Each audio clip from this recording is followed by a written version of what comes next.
再来看苗栗竹南的龙凤宫，伫年底要来做节，庙方呢特别为即届做节来做一张大壶。大壶的图样，还有即个壶板的雕刻，拢是找咱台湾的少年艺术家来制作。希望呢，这做节的福气会当透过大壶送到信徒因兜。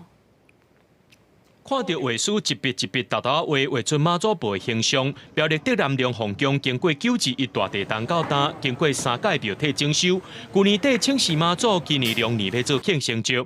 庙方为着要纪念年底做节，特别找台湾在地工艺师做大壶。大壶的图样找台湾在地画家先设计过，呈现出传统大壶的气味。委员甲信徒就讲建议着咱要做节，就爱做一个大壶啊。 庆生期间好少，互咱所有的信徒摕倒去厝的，庇佑着咱这个信徒啊。这个副板呢，嘛是着咱龙宫吼，这文物保存之一啦。见大壶，如见着神尊的意思，以传统的这个副板的板来做出发，啊，只是讲过程当中甲庙方来讨论，啊，比如讲庙方伊希望以大妈祖的这个图样来做设计。 我画这张图的目的，就是要来做这个副板，所以画完了后，必须搁经过雕刻部分，所以讲这个线条袂当画到伤复杂。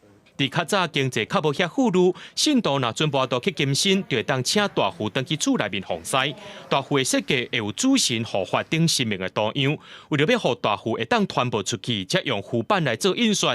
若壶板的寸尺甲材质要做较外又拢有相对要求。 阮即摆使用的是台湾的小蓝茶。那为什么会用台湾小蓝？是因为台湾小蓝的茶丝会较油啊。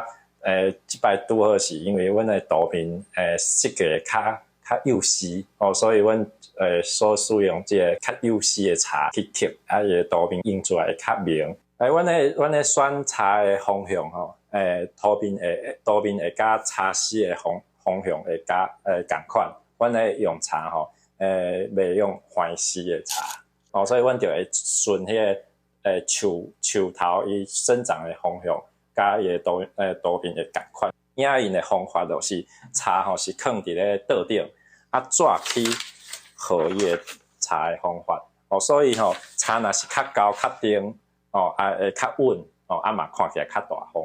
龙凤宫利用年底做节期缘，邀请台湾在地少年工艺师来制作，也个做壶板。除了用大壶甲妈祖的福气送出去以外，也伫一届做节特别来留下一项有文化意涵的本本。那支持台湾工艺师，也支持着台湾文化的传承。记者郑家豪综合报道。